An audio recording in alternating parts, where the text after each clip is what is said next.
नमस्कार सभी सुनने वालों को, मैं शरद त्रिपाठी, आपका होस्ट एंड दोस्त, आपका फेवरेट रेडियो शो। शाम के 8 बज चुके हैं और आप सुन रहे हैं आपका फेवरेट, आपका पसंदीदा, आपका मनपसंद रेडियो शो, जो कि आपके लिए लेके आता है बहुत सारी जानकारियाँ, इन्फॉर्मेशंस, विचार विमर्श, बातचीत।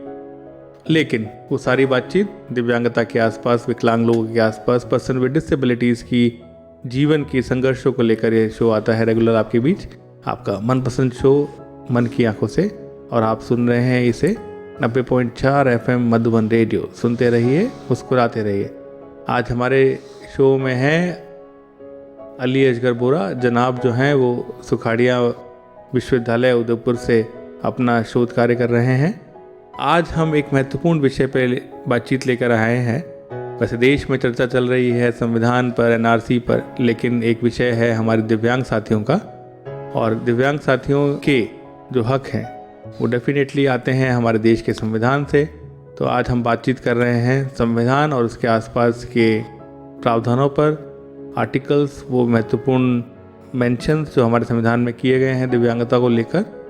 तो अली भाई, आपका स्वागत है हमारे कार्यक्रम में। थैंक यू सो मच शरद भाई। तो अली भाई, संविधान जो कि हमारे देश का सबसे इम्पोर्टेंट दस्तावेज है, और हर व्यक्ति अपने आप को संविधान से जोड़ता है, और संविधान ही आपके जीवन की शैली, आपके जीवन को तय करता है। तो दिव्यांग व्यक्तियों के बारे में संविधान में कौन कौन से वो इम्पोर्टेंट प्रावधान हैं जहाँ से उनको अधिकार मिलते हैं, शक्तियाँ मिलती हैं? शरद भाई, भारतीय संविधान जितना वोकल अनुसूचित जाति, अनुसूचित जनजाति, अल्पसंख्यकों और महिलाओं के लिए है, ठीक है, उतना वोकल वो संविधान हमारे लिए नहीं, यानी डिफरेंटली एबल्ड के लिए नहीं रहा। हिस्टोरिकल कॉन्टेक्स्ट ये हो सकता है, और शायद विश्व के किसी भी संविधान में सीधे तौर पे नहीं मिलता। हिस्टोरिकल कॉन्टेक्स्ट ये होगा कि उस समय इन तमाम वर्गों के लोग संविधान सभा में प्रतिनिधित्व भी कर रहे थे, और राष्ट्रीय आंदोलन जो था हमारा इन लोगों के अधिकारों के इर्द गिर्द भी घूमा, क्योंकि जो 1920-30 उसके बाद का जो फेज आया जी, उसने देश में राष्ट्रीय आंदोलनों के स्वतंत्रता के साथ साथ समाज सुधार और ये सारे काम भी उसमें आए। तो जाति प्रथा और आदिवासियों का कल्याण, फिर क्योंकि हम एक लोकतांत्रिक देश होने जा रहे थे तो हमने अल्पसंख्यकों को उसमें जगह दी थी। महिलाओं का विमर्श काफ़ी चला, ठीक है। हमारे देश में सबसे पहले जब हम प्रस्तावना शुरू करते तो हम इम्प्लिसिटली पढ़ने की कोशिश करते कि संविधान कहता क्या है। क्या वो अगर ना कहें डिफरेंटली एबल्ड के बारे में, तो क्या डिफरेंटली एबल्ड वर्ग को संविधान प्रोटेक्ट करता है कि नहीं? तो बिल्कुल सीधा जवाब है, करता है वो। इसका पहला मूल तो ये है कि सुप्रीम कोर्ट को जो पावर्स मिली हुए हैं कॉन्स्टिट्यूशन को इंटरप्रेट करने की, खासकर फंडामेंटल राइट्स वगैरह को, तो वो जो वेग आर्टिकल्स होते हैं सुप्रीम कोर्ट उनसे भी बहुत कुछ लेता है और एक राइट के तौर पे उसको डिसाइड करता है। जब हम भारतीय संविधान की प्रस्तावना पढ़ते हैं तो हम भारत के लोग हैं ना, तो हम भारत के लोग मतलब उसमें डिफरेंटली एबल्ड शामिल हो ही जाते हैं। लेकिन सबसे पहले अनुच्छेद 41 की मैं बात करूँ, एकमात्र अनुच्छेद है जो निर्योग्य व्यक्ति या निशक्त व्यक्तियों के बारे में एक शब्द इस्तेमाल करता है जी। अनुच्छेद 41 ये कहता है कि सरकार जो है उसमें केवल सिर्फ निशक्तों की बात नहीं कही, ये बात भी है। तो आप उसको समझना, उस सिमिलैरिटी को समझना कि क्या सिमिली इस्तेमाल की गई है, कि वो वृद्ध व्यक्तियों के लिए, बीमार व्यक्तियों के लिए और निशक्त जनों के लिए राज्य जो उपाय करेगा उनके बेहतरी के लिए, उनके जीवन यापन के लिए, ठीक है जी। तो यानी जब ये आर्टिकल ड्राफ्ट हुआ होगा तो एक डिफरेंटली एबल्ड व्यक्ति, एक बीमार व्यक्ति और एक वृद्ध व्यक्ति में कोई खास अंतर नहीं किया गया जी। अगर ये अंतर होता तो ये अंतर स्पष्ट दिखता। तो ये जो सोच है ना राइट वाली, ये बहुत बाद में आई कि डिफरेंटली एबल्ड एक कम्युनिटी है जो कि एस्पायरिंग कम्युनिटी है, वो एम्पावर होना चाहती है, अपने आप को डेवलप करना चाहती है और फिर बाद में अपने राइट्स भी क्लेम करती है। आर्टिकल 14 जो है वो इम्प्लिसिटली बहुत कुछ किया जाता है। 40 उसके बाद 14 पे जब हम आते हैं जी, 41 वैसे इसलिए मायने रखता है, पहले 41 कोई और एग्जासरेट अगर मैं करूं तो वो नीति निर्देशक तत्वों का पार्ट है, भारतीय संविधान का भाग 4 जी, अनुच्छेद 41 जी। और अनुच्छेद 41 जब संविधान बना था तब क्योंकि नीति निर्देशक तत्वों के बारे में कहा गया था कि वाद योग्य नहीं है, जस्टिसिएबल नहीं है, यानी आप इसको लेकर कोर्ट में चुनौती नहीं दे सकते। लेकिन अब क्या कोर्ट में चुनौतियां देना इसलिए भी आसान है कि हमारे संविधान में भले ही अनुच्छेद 41 की अनुपालना में कानून बने हो, लेकिन अनुच्छेद 41 उतना आपको लाभ नहीं देता जितना कि वो कानून दे देते हैं, इसकी इस भावना के अनुरूप बने। जी फिर अपन अनुच्छेद अब मौलिक अधिकारों पर आते हैं, और ये भारतीय संविधान में सबसे इंपॉर्टेंट पार्ट ये है, खासकर एम्पावरमेंट डेवलपमेंट को लेकर।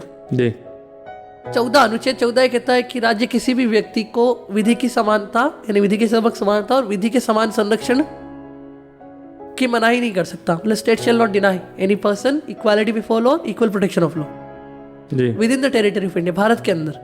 अब बाद में जब ये आर्टिकल इंटरप्रेट होने लगा तो सुप्रीम कोर्ट ने कहा कि इक्वालिटी का मतलब कंप्लीट इक्वालिटी नहीं है, इसमें रीजनेबल क्लासिफिकेशन यानी तार्किक वर्गीकरण हो सकता है। मतलब ये है कि अगर दो लोग जो समान हैं उनको तो समानता के आधार पर ट्रीट करेंगे आप, लेकिन एक समान है और दूसरा उससे बिल्कुल उलट है तो असमान व्यक्तियों को असमान, यानी अगर हम अपने डिफरेंटली एबल्ड भाइयों के संदर्भ में कहें तो एक डिफरेंटली एबल्ड पर्सन और एक एबल्ड बॉडीड को आप कभी भी समान नहीं देखेंगे, क्योंकि equal will be treated as equally, unequal will be treated as unequally. Okay, अब आप इसमें जैसे जोड़ के देखिए कि एक विजुअली चैलेंज पर्सन है, उसको परीक्षा में 1 घंटा अतिरिक्त मिलता है अगर 3 घंटे का प्रश्न पत्र हो, यानी प्रति घंटा 20 मिनट। कोई ये कह सकता है जो एब्सोल्यूट इक्वालिटी में बिलीव करता है वो तो ये कह देगा कि सभी को इतना ही मिले, लेकिन आर्टिकल 14 की भावना कहती है कि इक्वलिटी बिफोर लॉ के साथ इक्वल प्रोटेक्शन ऑफ लॉ भी होना चाहिए।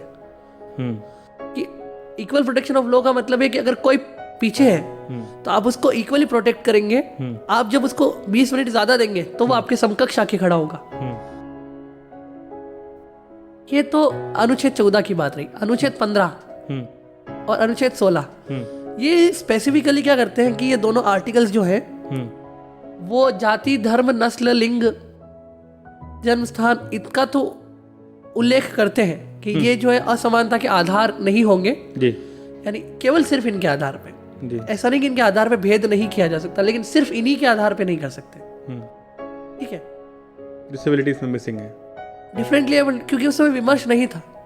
और शायद मुझे लगता है आज भी इसमें संशोधन इसलिए कोई नहीं करेगा क्योंकि अगर ये शब्द जोड़ दिया जाता है तो कहीं ना कहीं बाद में स्वीपिंग पावर्स ये समझा जाता है कि अगर आर्टिकल 15 और 16 में आप डिफरेंट डिसेबिलिटी को जोड़ दें तो फिर उसके परिणाम शायद सरकार के लिए ज्यादा घातक, क्योंकि उसके बाद हाथ से बात निकल जाती है, फिर सुप्रीम कोर्ट इंटरप्रेट करता है उसके बाद उस चीज को। पर फिर भी सुप्रीम कोर्ट ने माना है कि संविधान की जो 15 अनुच्छेद और 16 अनुच्छेद है उसकी मूल भावना में असमानता के खिलाफ बात है। और कहीं ना कहीं जैसे अनुच्छेद 16 विशेष तौर पे आप देखो, अनुच्छेद 16 में, क्योंकि अनुच्छेद 15 मोस्टली उन विषयों पर बात करता है जिनका संबंध सामाजिक बुराइयों से भी था। अनुच्छेद 16 हमारे लिए रोजगार से रिलेटेड है जी। ये कहा जाता है कि अब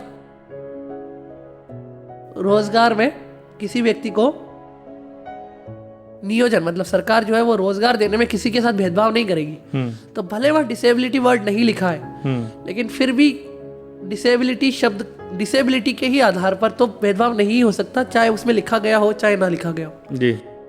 वो अनुच्छेद ये भी कहता है कि अनुसूचित जाति या अल्पसंख्यकों को अगर कोई आरक्षण दिया जाता है तो असमानता का उल्लंघन नहीं मानते। अब वहाँ भले ही ये ना लिखा गया हो कि डिसेबिलिटी को या डिफरेंटली एबल्ड पर्सन्स को जो आरक्षण असमानता नहीं मानी जाएगी, लेकिन अब उस भाव में है कि आरक्षण की व्यवस्था असमानता को दूर करने के लिए है। ठीक है, तो अब वो अनुच्छेद 16 के भाव में, अब अनुच्छेद 21 बहुत इंपॉर्टेंट अनुच्छेद है भारत में और इसी के आधार पर सुप्रीम कोर्ट ने बड़े बड़े निर्णय किए।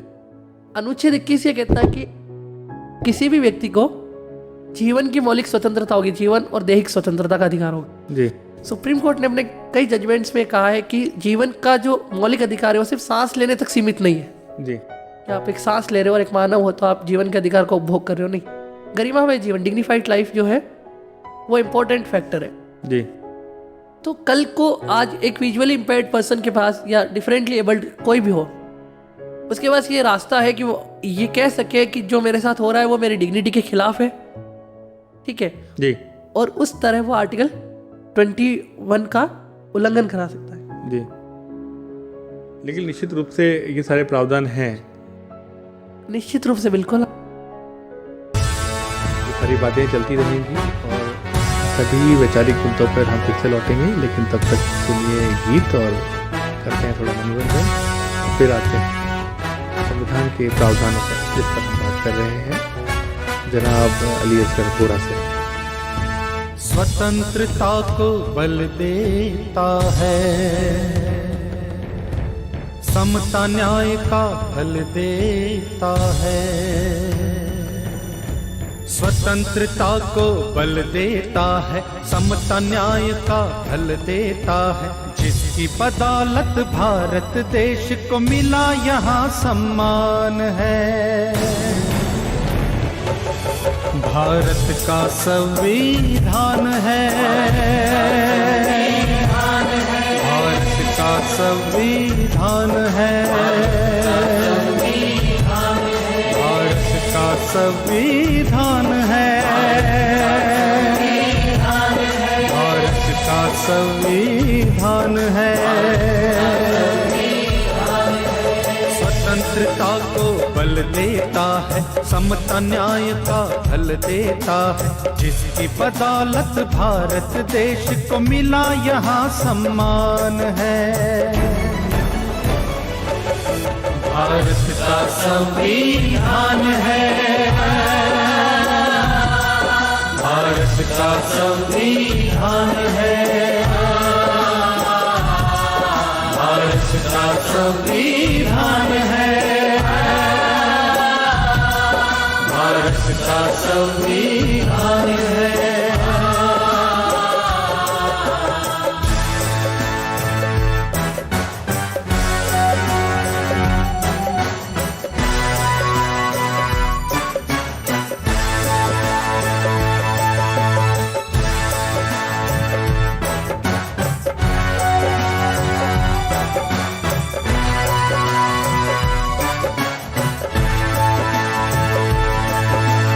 जो भी यहाँ पैदा होता है भारत माँ का लाल है, संविधान में इन बातों का रखा देखो ख्याल है। जो भी यहाँ पैदा होता है भारत माँ का लाल है, संविधान में इन बातों का रखा देखो ख्याल है। कोई मरे ना भूख प्यास से इसका प्रावधान है। ब्रेक के बाद आपका फिर से स्वागत है हमारे प्रोग्राम में। अली भाई, ये बताइए कि जो हम सेक्शन 14, 15, 16 की हमने बात की, 21 की हमने बात की, आर्टिकल 41 की हमने बात की, लेकिन संविधान के साथ साथ एक पूरी दुनिया का एक सैद्धांतिक रूप से समझ बनी है जिसे हम कहते हैं United Nations convention for rights of person with disability, यानी कि संयुक्त राष्ट्र संघ का सम्मेलन दिव्यांग लोगों के अधिकार को लेकर, जो कि 2005 में हुआ। उस सम्मेलन के बाद जो समझ बनी है और उससे एक सैद्धांतिक सहमति बनी है पूरी दुनिया के देशों के बीच कि हम दिव्यांग लोगों या विकलांग लोगों के अधिकार को लेकर हम ये चीज़ें सुनिश्चित करेंगे हमारे मुल्क में। तो वो समझ क्या है और उस समझ की मोटी मोटी बातें क्या हैं? एक्चुअली यूनाइटेड नेशंस बहुत पहले से इस पे काम कर रहा था जी। उसने बहुत पहले इंटरनेशनल डिसेबिलिटी डिक्लेयर किया 90s में जी। International day of disability declare किया 2 दिसंबर, जो 3 दिसंबर की तारीख है जी। पर उनको ये लगा कि टोकनिज्म से नहीं काम चलेगा। काम तो वो कर रहे थे। अच्छा, इसके भी 2 एस्पेक्ट है, एक तो डिसेबिलिटी प्रिवेंशन, एक डिसेबिलिटी होने के बाद जो उनके राइट्स होते हैं, तो डिसेबिलिटी प्रिवेंशन पर भी काम किया। आप चाहे वो WHO के माध्यम से, WHO के माध्यम से कर रहे थे वो लोग, चाहे वो इरेडिकेशन ऑफ ब्लाइंडनेस हो, इरेडिकेशन ऑफ कैटरेक्ट हो, ये पल्स पोलियो हो। पोलियो एक बहुत बड़ा रीजन हुआ करता था एक जमाने में। हाँ, अब नहीं है, अब नहीं है ना। तो बाद में समझ बनी कि जो rights of persons with disabilities है, निषद जनों के अधिकार, वो मानव अधिकार है जी, जो किसी भी मानव को गरिमामय पूर्ण जीवन जीने के लिए जरूरी होते हैं जी। इसीलिए United nation convention of rights of person with disability को 21वीं शताब्दी का पहला मानवाधिकार कन्वेंशन कहा जाता है जी। ठीक है। इसमें हालांकि जो प्रोटोकॉल्स बनाए गए थे, कई सारे देशों के जैसे ऑप्शनल प्रोटोकॉल तो हमने भी साइन नहीं किया है जी। ऑप्शनल प्रोटोकॉल्स में ये होता है कि अगर हम साइन करते हैं तो फिर कल को संभवतः उस पर सुनवाई हो। यूनाइटेड नेशंस में कोई सॉवरेंटी के साथ, ज़्यादातर लोग अपनी सॉवरेंटी के साथ रहते हैं जी। पर यूनाइटेड नेशंस ने एक कमेटी बना रखी है, उसका नाम भी है United nation committee on rights of persons with disability.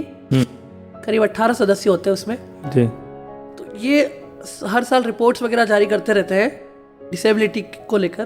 Bharat के बारे में कोई खास बुरी खबर आती नहीं है, हमेशा भारत को लेकर हमेशा पॉजिटिव रहा है एटमॉस्फेयर यूनाइटेड नेशंस में। तो जी। क्योंकि हम काम तो देखो हुआ है, लॉ बना है, लॉ प्रोग्रेसिव रहा, जुडिशरी ने काम किया। हाँ, काम तो हुआ है, इसलिए आज हम यहाँ पर हैं। लेकिन वही है कि यूनाइटेड नेशंस कन्वेंशन के बाद भी हमें एटलीस्ट 10 साल तो लगे हमारा एक्ट लाने में। जी। तो कारण ये था कि यूनाइटेड नेशन की सारी बातें हम मानना चाहते हैं, तो हम एक ही वो कट कॉपी पेस्ट लॉ बनाते हैं, लेकिन हमने वो नहीं कि हमने बहुत सारी चीज़ें उनकी ली ज़रूर है।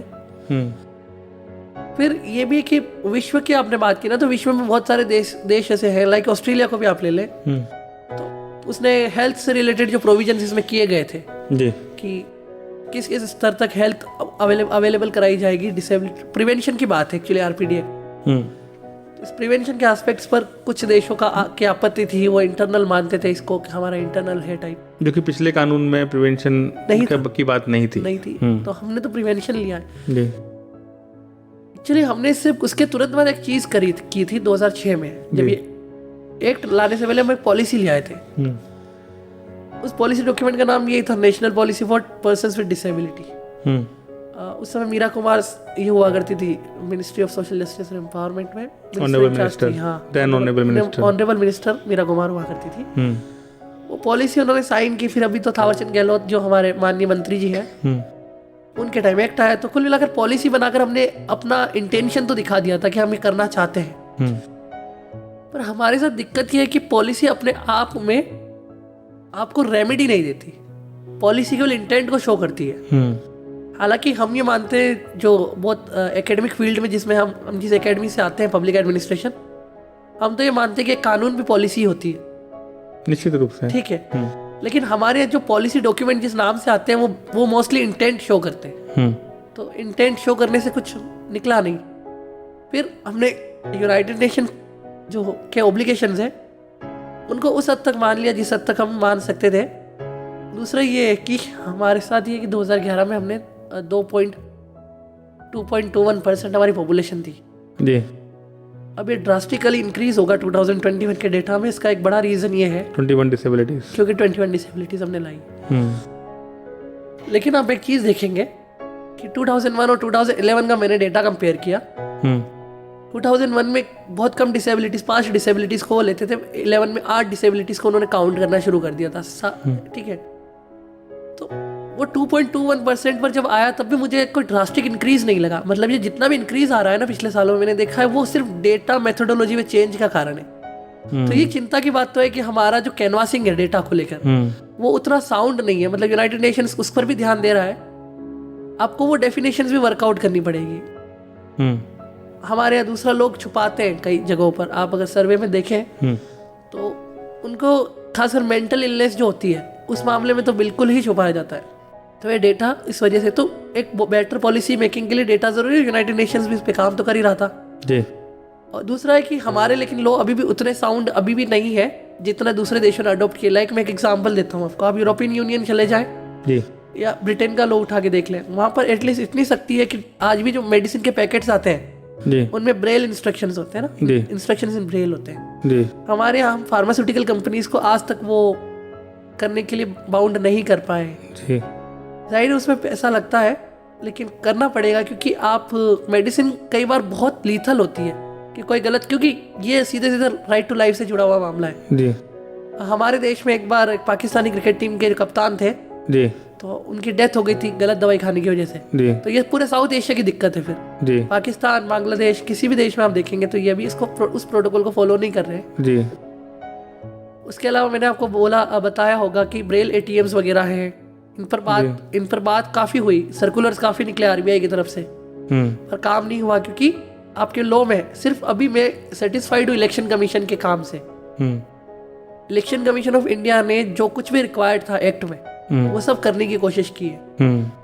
उन्होंने ऐसे पोलिंग स्टेशन हमेशा से, एक टाइम होता था जब मॉडल कोड ऑफ कंडक्ट की जब अनाउंसमेंट होती थी तब मॉडल कोड ऑफ कंडक्ट में इस बात का जिक्र नहीं होता था कि वो डिफरेंटली एबल्ड जो वोटर्स हैं उनके लिए क्या करने वाले हैं। अब आप कोई भी अनाउंसमेंट सुनेंगे, कोई भी जो उनकी प्रेस रिलीज आती है इलेक्शन कमीशन जी, उसमें एक अलग से सेक्शन होता है जिसमें वो डील करते हैं इस मैटर को कि डिफरेंटली एबल्ड जो वोटर्स हैं उनको क्या क्या फैसिलिटीज मिलेंगी। एक्चुअली वो सिर्फ इन्फॉर्मेशन नहीं दे रहे आप, आपको ये बता रहे कि आपका राइट है। अगर कोई बीएलओ या कोई पोलिंग ऑफिसर आपको देने से मना करे तो आप उससे कह सकते हैं कि नहीं, इसके बिना तो मैं वोट नहीं डालूंगा, ये मेरा राइट है।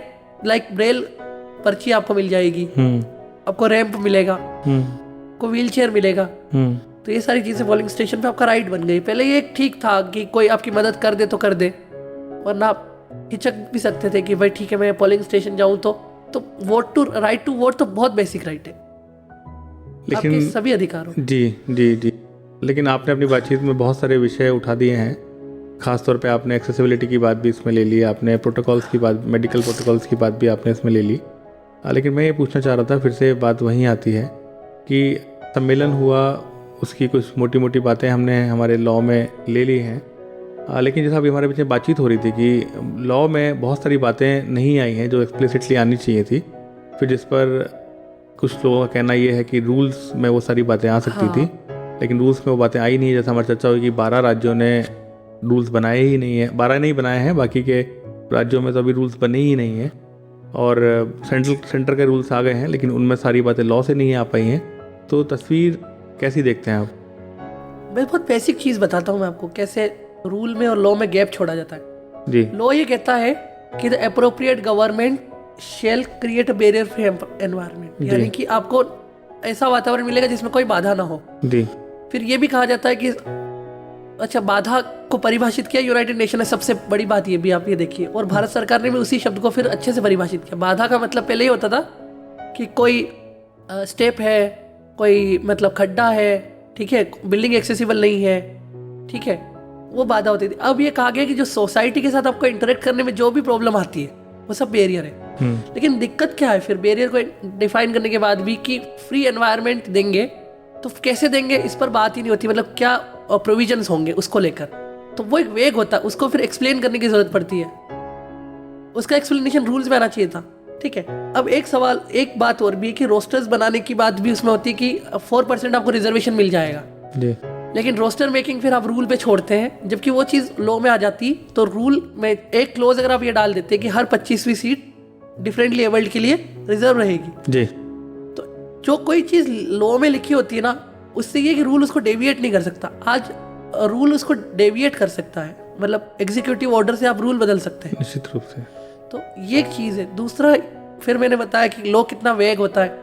आपने ये तो कहा कि इक्वल अपॉर्चुनिटी पॉलिसी आप बनाएंगे, पर आपने नहीं कहा कितने दिन में बनाएंगे, आपने ये नहीं कहा कौन बनाएगा, आपने ये नहीं कहा नहीं बना तो। मैंने पूरे एक्ट में एक चीज़ देखी है कि वो डिस्क्रिमिनेशन को लेकर एक ये बात तो कही गई है कि आप उसके अगेंस्ट में कार्रवाई कर सकते हैं जो आपका डिस्क्रिमिनेशन करे जी, लेकिन अगर कोई डिस्क्रिमिनेट कर रहा है तो आप उसको प्रूव कैसे करें? मतलब दिक्कत क्या है कि आपका इंस्टीट्यूशन इक्वल अपॉर्चुनिटी पॉलिसी नहीं बना रहा है, जी, तो एक तरह से वो डिस्क्रिमिनेट कर रहा है, लेकिन आप सिर्फ उसको एक लॉ का वायलेशन नहीं मानेंगे, आप मानेंगे ठीक इग्नोरेंस ऑफ लॉ, जी, उसको बना लेना चाहिए या उसको आदेश मिल जाएगा बनाओ, पर कितने दिन में बनाओ, क्योंकि लॉ ये तो नहीं कहता कि एक ही दिन में बना के देना है 3 महीने में, तो आप उसको प्रोसिक्यूट भी नहीं कर सकते क्योंकि वो क्रिमिनल ऑफेंस भी नहीं बनेगा। निश्चित रूप से। तो श्रोताओं, अभी हमारी जो बातचीत थी तो अली भाई कह रहे थे कि सेंसस की बात इन्होंने की, तो मेरा आपसे ये निवेदन है, आप जहाँ भी हों, जिस ढाणी में, गांव में, शहर में, 2021 में यानी कि अब से 1 साल बाद हमारी जनगणना फिर से होगी। हमारे पूरे राष्ट्र के सभी नागरिकों को गिना जाएगा, उनकी संख्या का डेटा लिया जाएगा। तो आपके परिवार में, आपके पड़ोस में, जहाँ पर भी आप कोई दिव्यांग साथी, विकलांग साथी और मानसिक रूप से विकलांग साथी कोई दिखता है तो आप उसका आंकड़ा जरूर उपलब्ध कराएं जनगणना कर्मी को, जिससे कि सही संख्या सरकार तक पहुंचे, और जब सही संख्या पहुंचेगी तभी सही पॉलिसी बनाने में सरकार को मदद मिलेगी। तो सुनते रहिए, मुस्कुराते रहिए, फिर से हम मिलेंगे ऐसे ही किसी विषय पर बातचीत करने के लिए। अली भाई, आप हमारे कार्यक्रम में आए, बहुत सारा शुक्रिया, और आप अपना सहयोग ऐसे ही बनाए रखें, समय देते रहें, और हम श्रोताओं तक ऐसे ही नए नए विषयों तक पहुँचते रहेंगे। तो ये चिंतन और विमर्श के इस एपिसोड के साथ शरद त्रिपाठी का नमस्कार और आदाब।